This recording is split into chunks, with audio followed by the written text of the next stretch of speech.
আজকে একটু মেলায় গেছিলাম, তো আমি আর আমার ননদ বলে এই দেখো রেডি হয়ে চলে যাচ্ছি। তো আমরা অনেকজনই যাচ্ছি, তো দেখো টোটোয় উঠে গেছি, আবার ফের টোটো থেকে অনেকক্ষণ বাদে আবার নেমেও গেছি।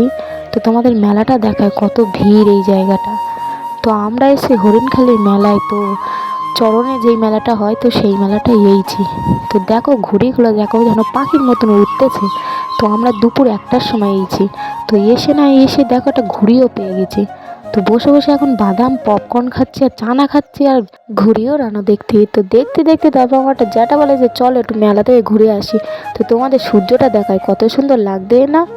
তো এখন আমরা মেলার ভিতর ঢুকতে না ঢুকতে একটা ক্লিপ আর কানের কিনে নিয়েছি। তো নেওয়ার পর একটা রোলও খেয়ে নিয়েছি। তো নেওয়ার পরে এবার একটা ঘুগনিও নিচ্ছি। তো ঘুগনিটা নেওয়ার পরে এখন আমরা বাড়িতে যাচ্ছি। দেখো কত সুন্দর হয়ে গেছে, আর মন্দিরটা দেখো আলো দিয়ে কি সুন্দর সাইজেছে। এখন আমরা বাড়িতে যাচ্ছি, তো বাড়িতে যেতে দেখো না ঘুড়ির কষ্ট তো পায়ে জড়িয়ে যাচ্ছে।